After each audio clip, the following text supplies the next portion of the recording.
Akibat tertarik dengan lendir biawak, seorang pria harus diamputasi salah satu jari kakinya. Pria tersebut termakan berita tidak benar atau hoax yang menyebutkan kalau lendir biawak bisa meningkatkan kejantanan pria. Tapi apa yang menyebabkan ibu jari kaki pria ini harus dipotong? Hal yang mengejutkan akan diungkap di video ini. Apakah benar kalau lendir biawak itu bisa menjadi solusi kejantanan? Simak video ini sampai habis.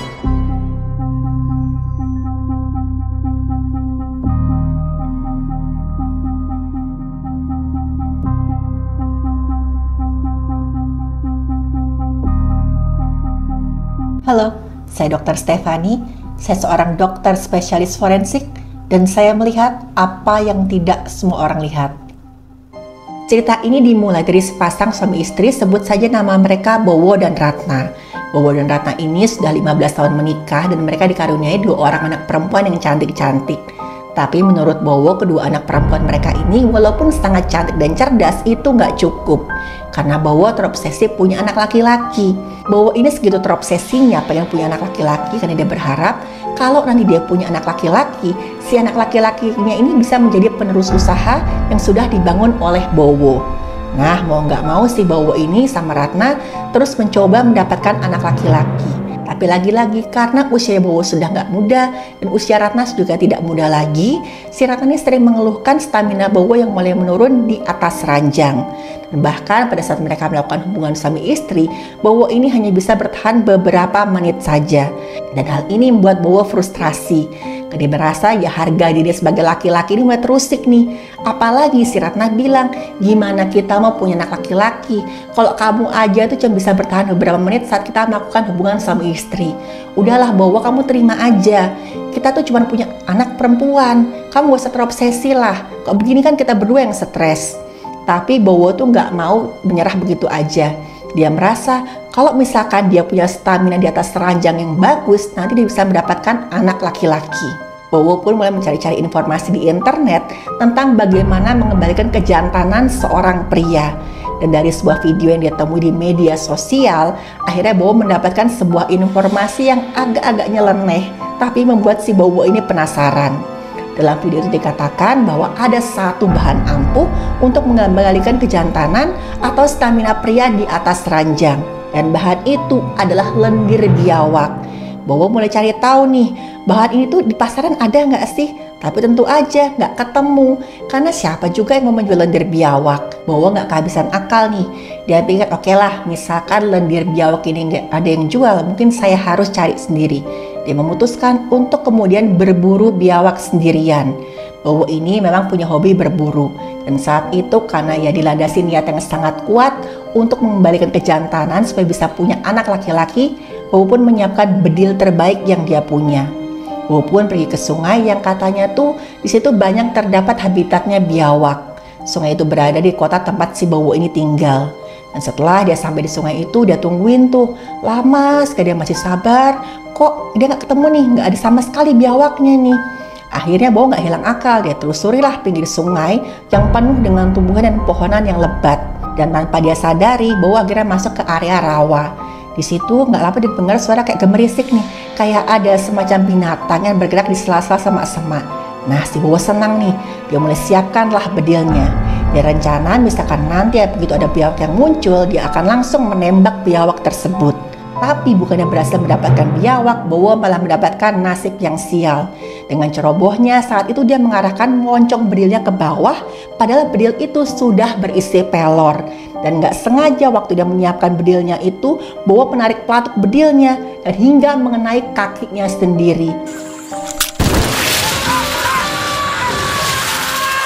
Pangkal ibu jari kakinya Bowo sebelah kanan tertembak. Bowo pun teriak-teriak kesakitan karena saat itu kakinya terluka cukup parah.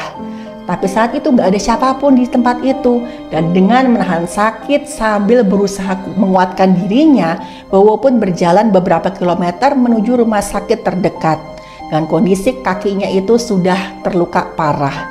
Nah, sampai di rumah sakit, Bowo langsung dilayani di instalasi gawat darurat. Sesampainya di instalasi gawat darurat, keadaan Bowo itu sangat mengenaskan. Dia terus-terusan merintih kesakitan dan waktu dokter memeriksa jempol kaki kanannya si Bowo ini, dokter sangat-sangat kaget. Karena saat itu di punggung kakinya Bowo itu ada luka berbentuk bulat, diameternya sekitar 6-7 mm. Lokasinya tepat di pangkal ibu jari kakinya si Bowo. Tapi lukanya ini nggak rata dan ada cincin lecet di sekitar luka. Nah, cincin lecet ini khas pada luka akibat bedilan senjata. Karena peluru itu kan meluncur dengan cara berputar cepat. Ketika peluru itu masuk ke dalam tubuh, akan terjadi gesekan antara peluru dengan kulit. Gesekan ini yang nanti menimbulkan lecet di sekitar lubang luka. Di telapak kakinya Bowo itu juga ada luka berbentuk bulat, yang ini ciri-cirinya sesuai dengan luka tembak keluar. Bentuknya nggak beraturan dan juga diameter lebih besar. Dan peluru itu sudah merusak pangkal ibu jari kakinya Bowo. Bowo tadi mengatakan dia membawa senapan angin. Dan memang dibandingkan senapan api, senapan angin itu memiliki energi yang lebih rendah. Tapi bukan berarti senapan angin bisa digunakan sembarangan. Senapan angin ini menggunakan udara yang dikompresi atau dimampatkan supaya peluru itu bisa keluar. Biasanya udara dalam senapan angin itu dimampatkan dengan cara dipompa atau ditarik tuasnya. Ada juga senjata angin yang bergerak secara otomatis, di mana ada tabung atau silinder berisi udara yang sudah dimampatkan. Begitu penggunanya menarik pelatuk, maka katupnya akan membuka. Nah, udara yang dimampatkan tadi akan lepas, mendorong peluru dengan kecepatan tinggi. Biarpun daya senapan angin ini lebih rendah, tapi ingat, peluru itu tetap bisa menyebabkan kerusakan jaringan yang sangat bahaya kalau mengenai organ-organ yang vital seperti mata, jantung, atau paru-paru. Nah, pada kasus Bowo ini sebenarnya luka yang akibat senapan angin tadi itu nggak begitu parah. Karena senjata angin yang digunakan oleh Bowo ini memiliki kalibernya itu di atas 4,5 mm. Tapi saat dia periksa, dokter nih kaget melihat luka di pangkal ibu jari kaki kanannya si Bowo. Karena saat itu kuku ibu jari kakinya si Bowo ini sudah terlepas semuanya, tulang ibu jari kakinya sudah hancur, ada luka robek yang cukup besar karena beberapa serpihan tulang itu sampai merobek kulit. Luka ini bisa dikatakan cukup parah. Tapi sebenarnya kok saat itu Bowo langsung mendapatkan pertolongan medis, luka ini nggak akan sebegitu parahnya. Kok bisa separah ini ya? Karena tadi, waktu setelah si Bowo menembak kakinya sendiri, dia kan sempat harus berjalan selama beberapa kilometer untuk mencapai rumah sakit terdekat. Selain cukup jauh, medan yang dilewati oleh Bowo ini cukup berat. Pada saat itu kakinya Bowo yang dalam keadaan terluka bertambah rusak karena terbentur dan tergesek berbagai macam benda. Kayak keserpihan kayu, mungkin juga ada batu.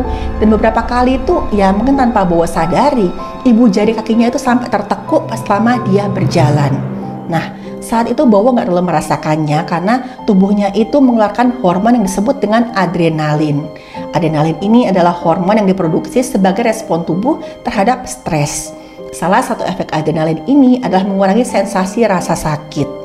Karena fungsi dari hormon adrenalin ini untuk menyiapkan tubuh dalam kondisi fight or flight, melawan atau melarikan diri dari sebuah ancaman. Nah, adrenalin ini memanipulasi tubuh supaya fokus pada kelangsungan hidup. Jadi pada saat itu walaupun kerasan sakit, oleh adrenalin ini ditekan. Karena adrenalin ini nanti akan berikatan dengan bagian saraf tubuh dan nanti akan menyebabkan serangkaian reaksi yang menyebabkan rasa sakit yang kita rasakan itu berkurang. Adrenalin juga ya meningkatkan pelepasan hormon endorfin, yaitu hormon yang mengurangi rasa sakit dan juga menimbulkan rasa nyaman. Dalam keadaan darurat atau stres tinggi, adrenalin ini dapat meningkatkan fokus dan perhatian pada ancaman atau tugas yang dihadapi. Otomatis ya kita teralihkan dari rasa sakit. Keadaan ini sayangnya justru membuat Bowo itu nggak merasakan kalau saat itu cedera di kakinya semakin parah. Bowo tuh fokus dia mencari pertolongan, mencari rumah sakit. Dan saat di IGD, dokter nih melihat kalau ibu jari kaki kanan si Bowo ini sudah mengalami kerusakan yang sangat parah. Jaringan di ibu jari kakinya si Bowo ini sudah terlalu parah sehingga tidak dapat diselamatkan. Karena saat itu peredaran darah di ibu jari kaki kanan si Bowo sudah tidak bisa lagi dipulihkan.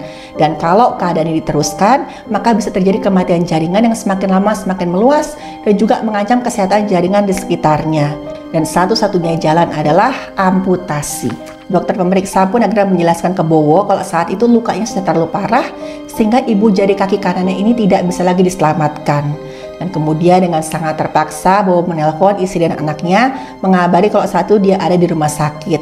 Ratna ada 2 orang anak perempuannya si Bowo ini pun langsung pergi ke rumah sakit untuk menemui si Bowo.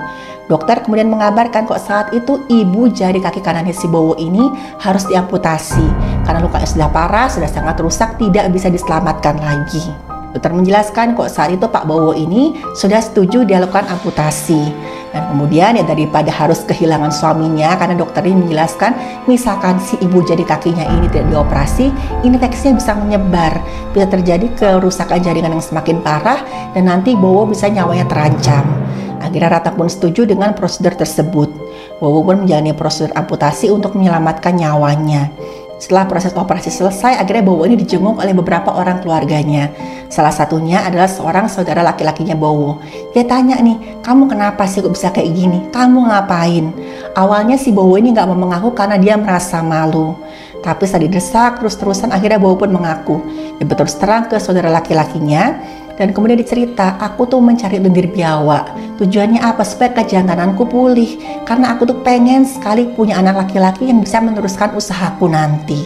Nah, apa yang diceritakan oleh Bowo ini akhirnya sampai ke telinga Ratna dan juga anak-anaknya. Ya tentu aja keterangan dari bapaknya ini membuat anak-anaknya si Bowo kecewa. Mereka merasa, apa kami ini nggak cukup ya Pak? Selama ini kan kami sudah jadi anak yang baik. Masa sih Bapak tuh menganggap kami itu nggak ada artinya?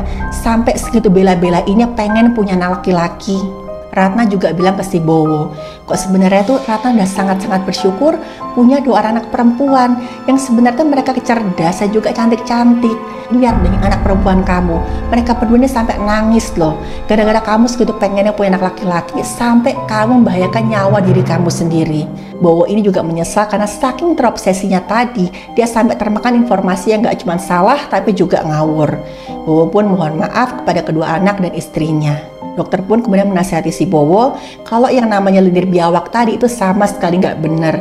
Yang ada misalkan Bowo pakai si lendir biawak tadi, alat kelaminnya bisa beresiko terkena infeksi. Dokter menjelaskan bahwa stamina hubungan suami istri itu bisa dikembalikan dengan cara makan yang sehat, istirahat, dan juga olahraga teratur. Akhirnya si Bowo ini mendapatkan pelajaran atas apa yang dia alami. Dari kasus Bowo tadi saya dapat simpulkan bahwa kita tuh harus sangat-sangat hati-hati dalam mendapatkan juga memproses informasi dimanapun. Karena bisa aja informasi tersebut tuh menyesatkan. Tapi saya juga menyesalkan perbuatan Bowo yang sampai harus mengganggu hewan. Tapi untungnya Bowo ini menerima ya hasil niat buruknya itu dengan kejadian yang bisa menjadi pelajaran untuk kita semua. Teman-teman, saya minta sayangi hewan. Jika nggak suka ya seenggaknya jangan sampai menyakiti, apalagi sampai melenyapkan nyawa hewan. Itu pesan saya kali ini. Terima kasih sudah menonton video saya. Silahkan like, share, dan subscribe.